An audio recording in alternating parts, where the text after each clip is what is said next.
আমাকে মনে করবেন যে আমি হচ্ছে সর্বদলীয় একজন প্রার্থী, আমাদের বাগেরহাটের উন্নয়নের একজন প্রার্থী। আমার কোনো এখন দল নাই, যেহেতু আমি স্বতন্ত্র দাঁড়াইছি, তবে আমি সর্বদলীয় প্রার্থী। আপনারা যদি মনে করেন যে আমাকে দিয়ে বাগেরহাটের উন্নয়ন হবে, আমি 2001 থেকে সাল পর্যন্ত যে উন্নয়ন করেছি সেই উন্নয়নের কথা যদি আপনারা মনে রাখেন, তাহলে আপনারা আমার গোড়া মার্কায় ভোট দিয়ে আমাকে নির্বাচিত করবেন।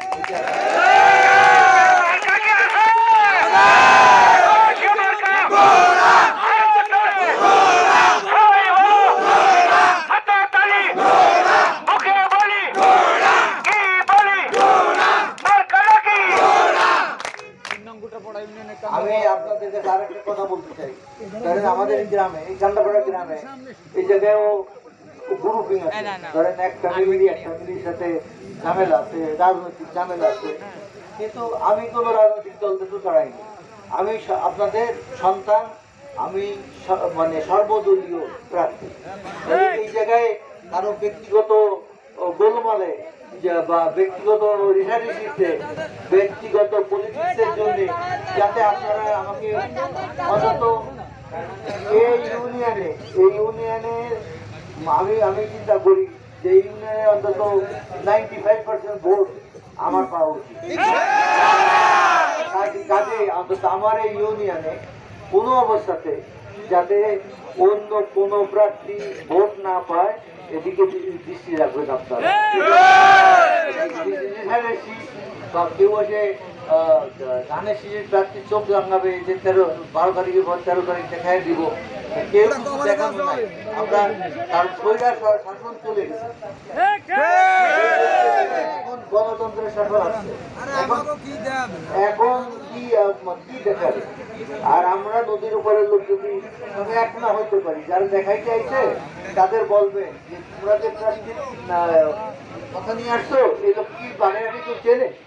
এর নাম কোনদিন আপনারা শুনছেন? কলেজ, স্কুল বা একটা ডিস্ট্রিক্ট তৈরি করছে, তাই যদি না করে থাকে তাদের বুঝাবেন। তারাও তো আপনার সন্তান, এখানে যারা ধানের শীষে এসে হুমকি ধুমকি দেয় তাদের বুঝাবে। এই গোটাপাড়া ইউনিয়নের সন্তান, আমাদের এই ইউনিয়নতে একটা ভোট আমরা বাইরে দিতে দিব না। তোমরা গোড়া মার্কায় ভোট দিতে হবে। আপনাদের কারো সন্তান, কারো ভাই হবে, আপনার কারো ভাইয়ের ছেলে হবে, এটাই তো বিএনপি করে। তাদের আপনারা উল্টো বুঝাবেন যে তোমরা কেন গোড়া মার্কায় ভোট দেবে না। কারণ আমি যে উন্নয়ন করেছি বাগেরহাটে, এটা বাগেরহাটে গত 100 বছরে হয়নি, আগামী 100 বছরও করতে পারবে। কিন্তু আমি আসলে এই যে উন্নয়ন হবে, এই $4 চেটে খেয়ে থাকে। আপনার জানেন না, রাজ পরিবারের সন্তান একজন এই জায়গায় বাগেরহাটে এমপি হয়েছিল, বাপেও ওই জায়গায় একটা রাস্তায় টেন্ডার হয়েছে, কন্ট্রাক্টরের কাছ থেকে বলছে বিল বানাও, টাকা উঠাও,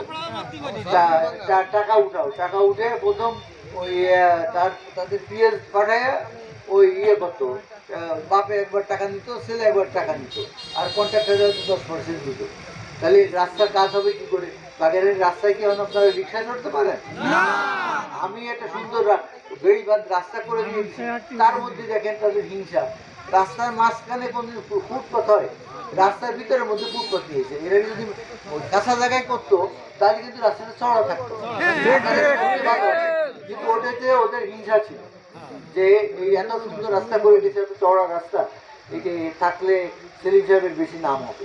এই হিংসায় কাজেই আমি বাগেরহাটের মানুষের কল্যাণে এবং ভালো লোকের ভালো জন্য কাজ করতে চাই। আইসডি পাড়ায় আপনারা কলেজ পেয়েছেন, পশ্চিমবঙ্গে আমি একটা দাখিল মাদ্রাসা পড়েছি, সেটাকেও আপনার ছেলে পেলে ইসলামিক শিক্ষা গ্রহণ করতে পারছে। তারপর আমি কতগুলো মসজিদ করছি আপনারা জানেন। এগুলো আমি কিন্তু নির্বাচনের আগে প্রায় 35 কোটি টাকার উপরে খরচ করে এই সমস্ত কাজ করেছিলাম। এটা কাদের জন্য করছিলাম? আমাদের এই এলাকার লোক যাতে ভালো থাকে, নামাজ পড়তে পারে, সুন্দর জায়গায়, যে এই সমস্ত কারণ তো করেছি।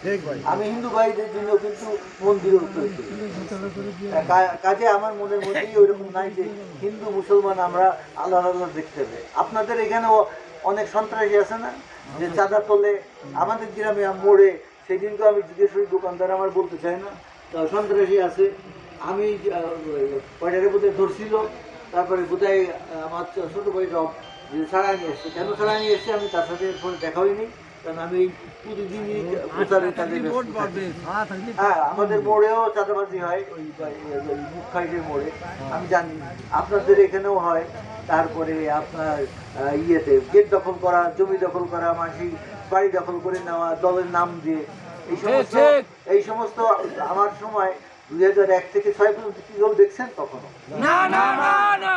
আমার ভাই ডবরে কিন্তু একদিন আমি এক থানাও আটকে গেছি, ওই কাপড় পুরান না কোথায় যে হিন্দুদের জায়গায় যে গেট করছিল, আর ওই উল্টো পাল্টা লোকের পরামর্শে তারপরে তওবা কাটে ওই জায়গাতে আন্ডারটেকিং দিয়ে পরের দিন সকালে ছুটে আসছে। কাজে আমার নিজের ভাই বা আমার